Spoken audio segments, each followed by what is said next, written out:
नमस्कार, मैं विनोद शर्मा आपका तहे दिल से स्वागत करता हूं। आप सभी को मेरी तरफ से जय माता की। आज हम चर्चा करेंगे चंद्रमा के चतुर्थ भाव के बारे में।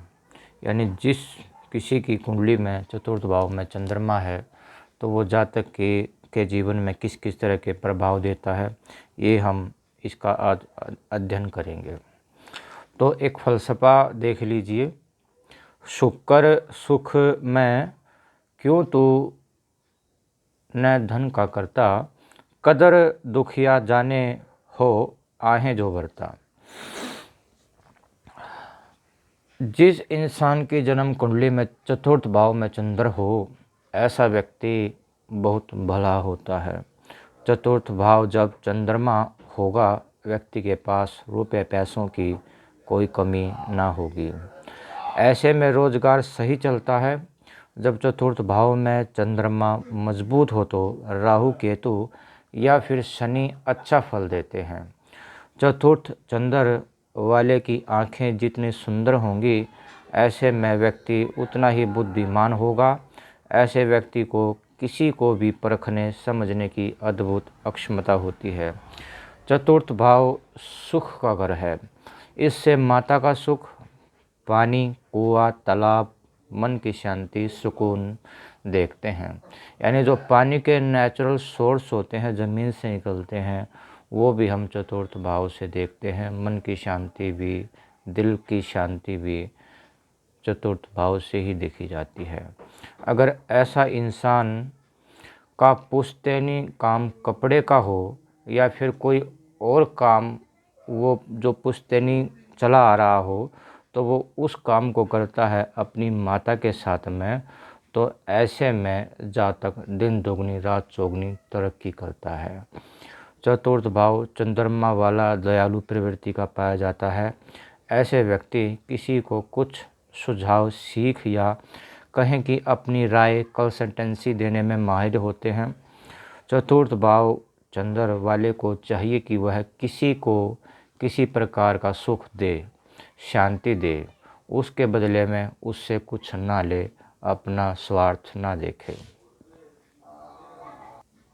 एक विशेष बात मैं आपको बता दूं कि जब भी चतुर्थ चंद्र वाला बहते पानी में किसी भी ग्रह की वस्तु को डालेगा, तो वह उसी ग्रह को शांत कर देगा। चतुर्थ भाव चंद्र वाला जितना रुपया पैसा खर्च करेगा, उसका धन और भी बढ़ता चला जाएगा। ऐसा इंसान अपनी माता खानदान से विशेष सुख पाता है। उसको अपने भाइयों से, बहनों से विशेष तरह का सहयोग प्राप्त होता है। वो उसको किसी तरह का नुकसान नहीं पहुंचाते हैं। यानी उसके भाई बहन उसका साथ देते हैं और उसका नुकसान नहीं करते। ऐसे इंसान का शुक्र अगर अच्छा हो तो ऐसे जातक को सवारी का सुख, यानी टू व्हीलर का सुख, बड़ी बड़ी गाड़ियों का सुख बहुत अच्छा मिलता है। अगर मंगल शनि अच्छे हों तो ताऊ चाचा से मदद मिलती है। ऐसे जातक के ताऊ चाचा जितने आर्थिक रूप से समृद्ध हों, उसका मंगल और शनि उतना ही स्ट्रॉन्ग होगा। ऐसा जातक अपने परिवार के लिए बहुत भाग्यशाली होता है। ऐसा व्यक्ति दूध सहित कुंभ, यानी कि एक घड़े में आधा दूध और आधा जो है वो पानी मिला करके अगर ईशान कोण में स्थापित करता है, तो ये उसके लिए बहुत शुभ रहता है। उसके हर काम में जो वो नया काम करता है, अगर वो स्टार्ट करने से पहले ऐसा कर ले तो इसमें काफ़ी शुभता आती है। चतुर्थ भाव चंद्र वाले का राहु केतु शनि शुक्र जो इसके दुश्मन ग्रह हैं, इनका दुष्प्रभाव कम देखने को मिलता है। ऐसे व्यक्ति की आयु काफ़ी लंबी पाई जाती है।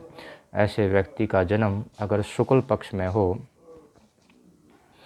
ऐसे व्यक्ति का जन्म अगर शुक्ल पक्ष में हो तो जातक का बुढ़ापा बहुत उत्तम जाता है।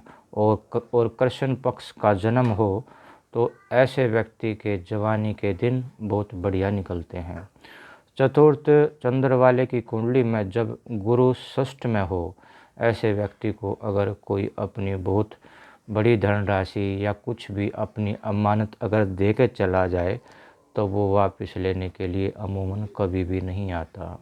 अगर चतुर्थ चंद्र वाले की कुंडली में 3 पुरुष ग्रह यानी मंगल, बृहस्पति और सूर्य युति या दृष्टि संबंध बनाए तो ऐसा जातक राजा की तरह धनी होता है।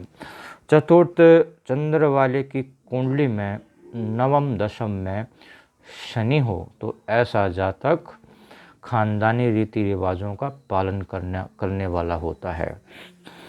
ऐसे जातक की कुंडली में दशम में शुक्र हो तो ऐसे में खास सास बहू का जो प्यार है वो देखने को ही मिलता है घर में।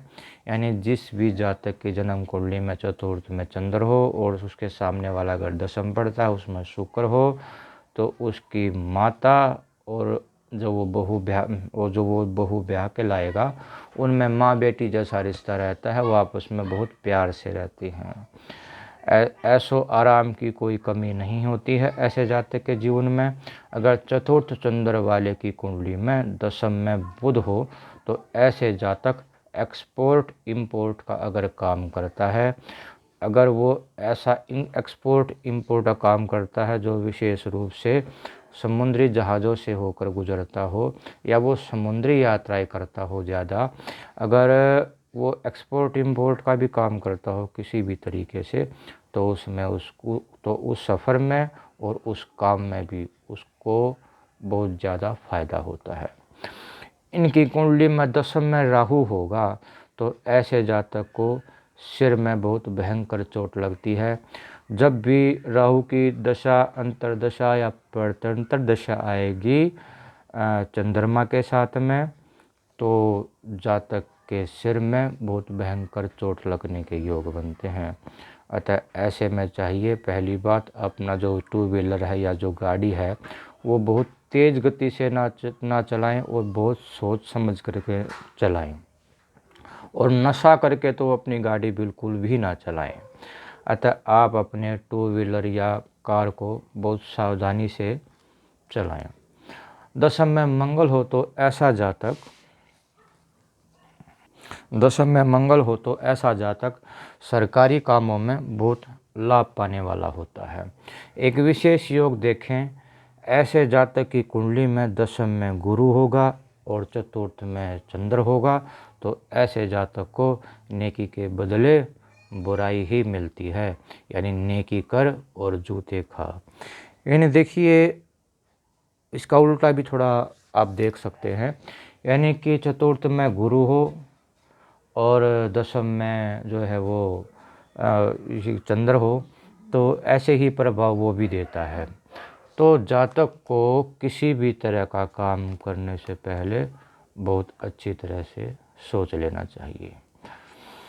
इस योग की काट करने के लिए, ये मैंने जो योग बताया, इस योग की काट करने के लिए जातक स्वयं हो, उसका दादा हो या पोता हो या दोहता हो या फिर भांजा हो या फिर कुत्ता हो, जो कि केतु के ही ये कारक हैं। ये चीज़ें जो दादा, पोता, दोहता और भांजा या फिर कुत्ता, ये केतु के ही कारक होते हैं।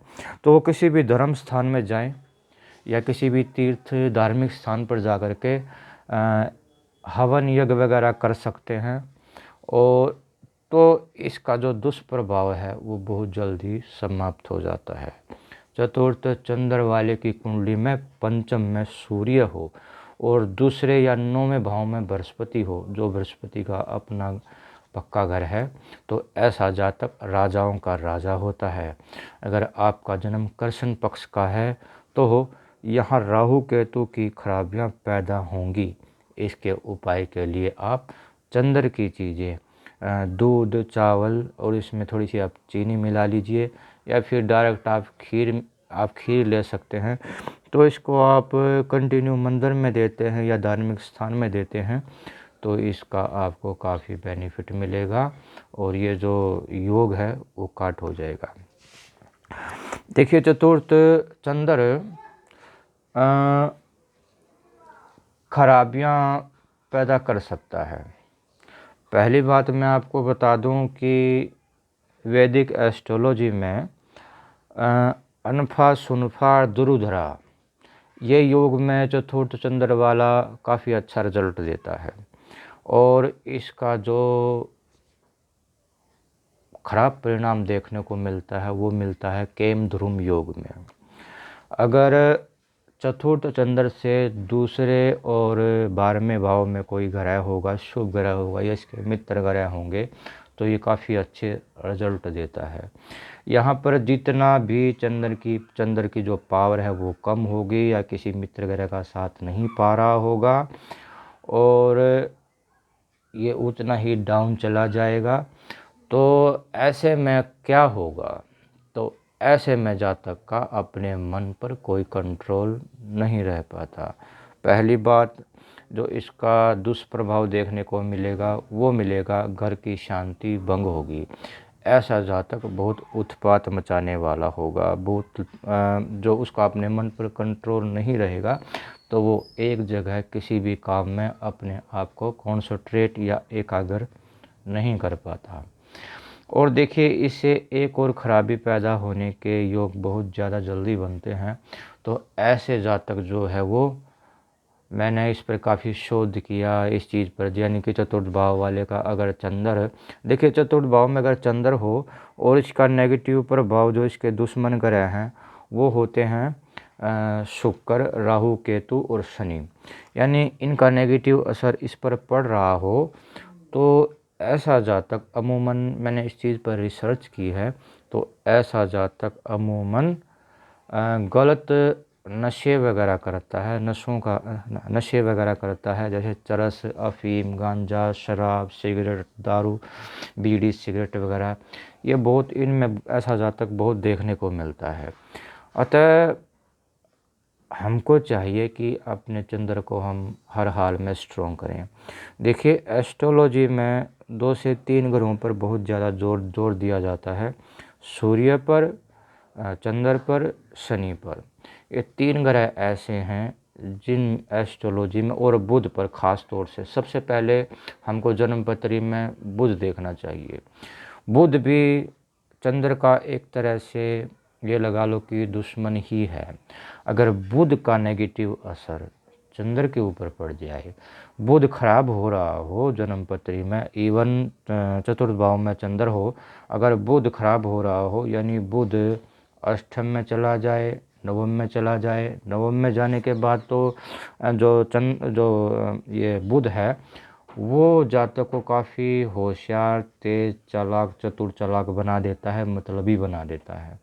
अगर बुध खराब हो रहा तो सबसे पहले जातक हमको अपनी पत्री में बुध के उपाय करके चलने चाहिए। बुध हमारा द्वादश में भी खराब हो जाता है, तो किसी भी जन्म पत्री का पूरी तरह से एनालाइज करने के बाद ही किसी परिणाम पर पहुंचा जा सकता है। तो ये तो थी एक छोटी सी चर्चा बुध ग्रह के बारे में। आशा करता हूँ, उम्मीद करता हूँ आपको काफ़ी पसंद आई होगी। आप अपनी जन्म कुंडली का, हॉरोस्कोप का एनालाइज करवाने के लिए, विश्लेषण करवाने के लिए, आप कुछ भी पूछने के लिए ऑनलाइन फ़ोन पर आप मुझसे पूछ सकते हैं, फ़ोन कर सकते हैं।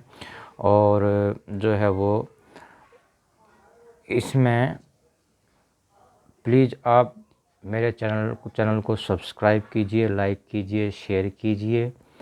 और इस वीडियो को आप अगर पसंद करते हैं तो प्लीज़ आप कमेंट कीजिए। एक बहुत ही बढ़िया वीडियो के साथ में आपके साथ में फिर से मिलूँगा। तब तक के लिए आपको जय माता की।